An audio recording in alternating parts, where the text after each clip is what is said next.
શ્રી ગણેશાય નમઃ. મિત્રો, તમારું સ્વાગત છે આપણી યુટ્યુબ ચેનલ રાધાકૃષ્ણ ભક્તિધારામાં. આજે આપણે સાંભળીશું પુરુષોત્તમ માસની કથાનો 19મો અધ્યાય, પુરુષોત્તમ માસ મહિમા. તો ચાલો શરૂ કરીએ. સુત પુરાણી બોલ્યા, હે મુનિ શ્રેષ્ઠો, સુદેવના વિનંતી ભર્યા પ્રશ્નોનો ભગવાન વિષ્ણુએ જે જવાબ આપ્યો તે તમે સાંભળો. તેમણે કહ્યું, હે બ્રાહ્મણ, કૂવામાં પડી તારો પુત્ર મરણ પામ્યો ત્યારે શોકમાં અને દુઃખમાં તમે પતિ પત્નીએ ત્યાં બેસી રહ્યા. અજાણપણે પણ અન્નજળનો ત્યાગ કર્યો. તે સમય પુરુષોત્તમ માસનો હતો.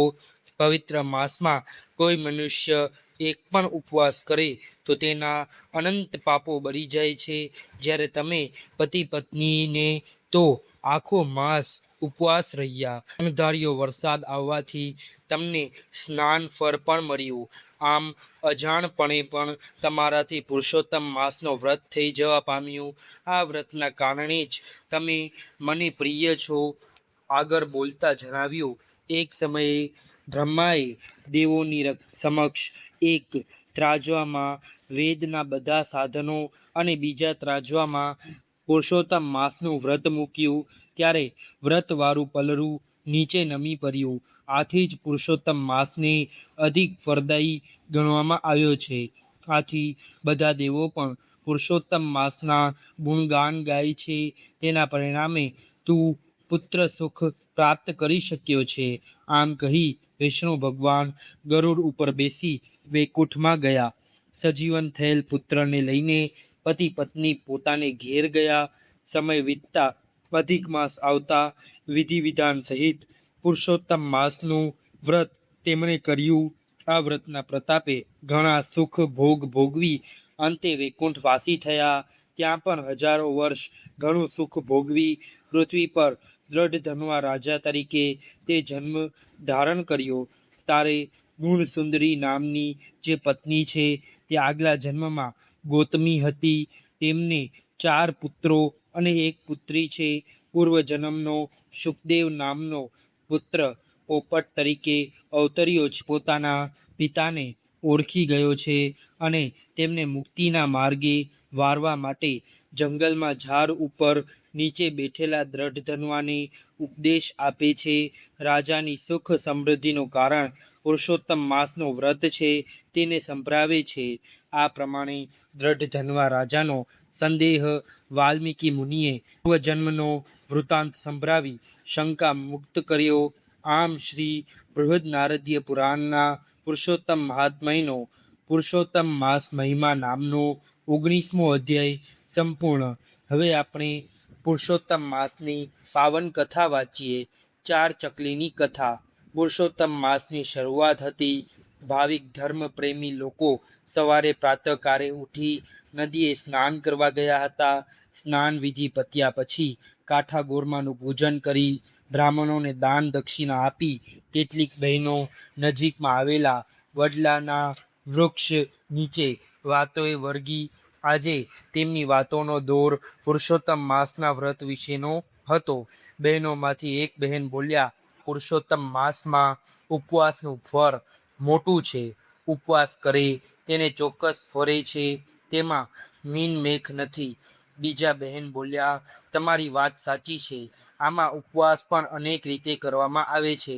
કોઈ પૂર્ણ ઉપવાસ કરે છે, કોઈ ધારણા પારણા કરે છે, કોઈ એકટાણું કરે છે, જ્યારે કોઈ વ્રત રાખે છે પણ ઉપવાસ કરતા નથી.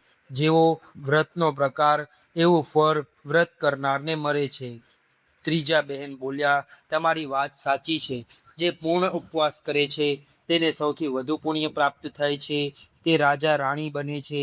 જે ધારણા પારણા કરે છે તે શ્રીમંતાઈનો વૈભવ ભોગવે છે. જે એકટાણા કરે છે તેને મધ્યમ સ્તરનું સુખ પ્રાપ્ત થાય છે. જે વ્રત દરમિયાન ઉપવાસ કરતી નથી અને જે આવે તે ખાધે રાખે છે તે કનિષ્ઠ ગણાય છે. તેને ભાગ્યમાં કશું નથી મળતું. ચોથા બહેન બોલ્યા, આપણે પુરુષોત્તમ માસનું વ્રત કરીએ અને વ્રતના નિયમોને ન પાળીએ તે સારું નહીં. સારા નિયમોને પાળવા જ જોઈએ. તેમાં આપણું જ હિત સમાયેલું છે અને વ્રત કર્યું લેખે લાગે છે. વડલાના ઝાડ નીચે થતો બહેનોનો આ વાર્તાલાપ ઝાડ ઉપર બેઠેલ 4 ચકલીઓ સાંભળી રહી હતી. ચકલીઓ માહો માહે ચર્ચા કરવા લાગી. આ બહેનો જે વાત કરે છે તે સાચી છે કે ખોટી, તેનું આપણે પરખું કરીએ. 4માની મોટી ચકલીએ પૂર્ણ ઉપવાસ કરવાનું નક્કી કર્યું, બીજીએ ધાણા પાણા કરવાનું નક્કી કર્યું, ત્રીજીએ એકટાણું કરીશ તેમ કહ્યું, જ્યારે ચોથી નાની ચકલીએ જણાવ્યું, બહેનો, મારાથી તો ભૂખ્યા રહેવાય નહીં, એટલે હું તો ભરપેટ ખાઈને વ્રત કરીશ, મારે કોઈ જાતનું બંધન રાખવું નથી. આમ ને આમ પુરુષોત્તમ માસ પૂરો થયો. અચાનક કાંઈ થતાં 4 ચકલીઓ મૃત્યુ પામી. આ 4 ચકલીઓએ ગામના નગર શેઠને ત્યાં એક પછી એક વારાફરતી જન્મ લીધો. શેઠાણીને પહેલા ખોરાનો એક દીકરો હતો. એક દીકરો અને 4 દીકરીઓ મરી શેઠ શેઠાણી 5 સંતાનના માતા પિતા થયા. દીકરાને 4 બહેનો મરી લાડકોડમાં ઉછરતી 4 છોકરીઓ મોટી થવા લાગી. ઉંમરલાયક થતાં શેઠ શેઠાણીએ તેમને પરણાવવાનું નક્કી કર્યું. સૌથી મોટી દીકરી રાજાના કુંવરને ગમી ગઈ, તેથી એ પરણીને મહેલમાં ગઈ. બીજી દીકરીના લગ્ન નગર શેઠના સમોવડિયા એવા એક શ્રીમંતના દીકરાને પરણાવી, તે 5 માળની હવેલીમાં ગઈ.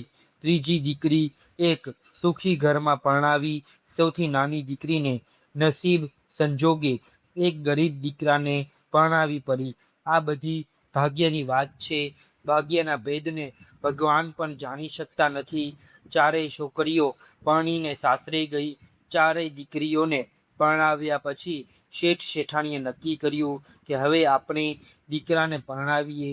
તેમણે પોતાના જેવું સમોવડિયા ઘર શોધી કાઢી દીકરાના લગ્ન લીધા.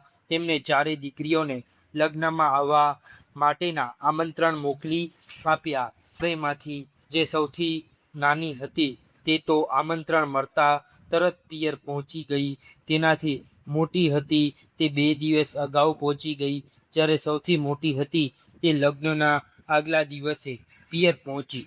શેઠ શેઠાણી અને દીકરીઓએ ભેગા મળી ભાઈને ધામધૂમથી પરણાવ્યો. ભાઈને પરણાવી બધા ઘેર આવી ગયા. 2-4 દિવસ દીકરીઓએ પિયરમાં આનંદ કર્યો. હવે દીકરીઓએ પોતાને ઘેર જવાનું નક્કી કર્યું. વિદાયની વેરા આવી. દીકરી પ્રસંગે આવી હોય તો મા બાપ કંઈ દેવું પડે. નગર શેઠે મોટી દીકરીને 15 તોલાનો હાર આપ્યો.